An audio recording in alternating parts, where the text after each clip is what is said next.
ಮಾಜಿ ಸಿಎಂ ಸಿದ್ದರಾಮಯ್ಯ ನಿವಾಸದಲ್ಲಿ ಇವತ್ತು ಭರ್ಜರಿ ಬಾಡೂಟ ಅಂತೆ.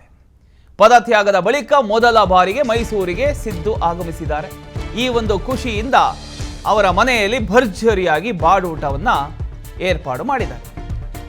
ಎಸ್ಐಆರ್ ಸಮಾವೇಶಕ್ಕೆ ಬರ್ತಕ್ಕಂಥ ನಾಯಕರಿಗೆ ಸಿದ್ದರಾಮಯ್ಯರವರ ನಿವಾಸದಲ್ಲಿ ಬಾಡೂಟದ ವ್ಯವಸ್ಥೆ ಮಾಡಲಾಗಿದೆ.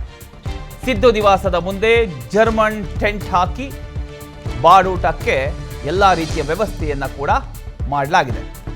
ಜೊತೆಗೆ ಸಸ್ಯಾಹಾರ ಕೂಡ ಇದೆ, ಒಂದು ಕಡೆ ಮಾಂಸಾಹಾರದ ಊಟದ ವ್ಯವಸ್ಥೆ ಕೂಡ ಇದೆ.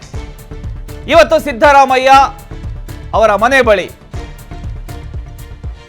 ಜನಸಾಮಾನ್ಯರಿಗೆ ಯಾರಿಗೂ ಕೂಡ ಎಂಟ್ರಿ ಇಲ್ಲ.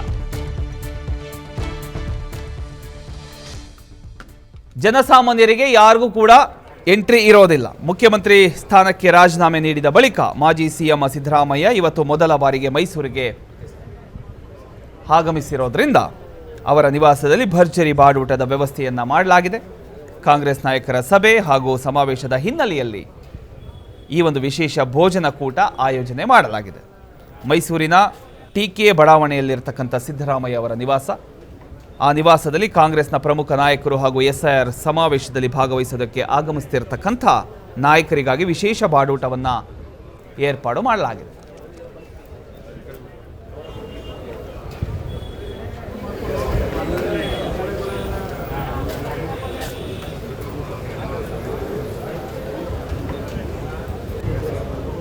ಈಗ ನೀವು ಆ ಒಂದು ದೃಶ್ಯದಲ್ಲಿ ಗಮನಿಸಬಹುದು, ಟೆಂಟ್ ಹಾಕಿ ಎಲ್ಲರಿಗೂ ಕೂಡ ಬಾಡೂಟದ ವ್ಯವಸ್ಥೆಯನ್ನ ಮಾಡಲಾಗಿದೆ. ಒಂದು ಕಡೆ ಸಸ್ಯಾಹಾರಿ ಇರುತ್ತೆ, ಇನ್ನೊಂದು ಕಡೆ ಮಾಂಸಾಹಾರಿ. ಇವತ್ತು ಬೇರೆ ಸಂಡೇ, ಸಿದ್ದರಾಮಯ್ಯನವರು ಮೈಸೂರಿಗೆ ಆಗಮಿಸಿರ್ತಕ್ಕಂಥದ್ದು ಒಂದು ವಿಶೇಷ. ಈಗ ಒಂದಿಷ್ಟು ಜನ ಅಲ್ಲಿಗೆ ಆಗಮಿಸ್ತಾ ಇದ್ದಾರೆ. ಎಲ್ರಿಗೂ ಕೂಡ ಈಗ ಊಟದ ವ್ಯವಸ್ಥೆಯನ್ನ ಮಾಡಲಾಗಿದೆ.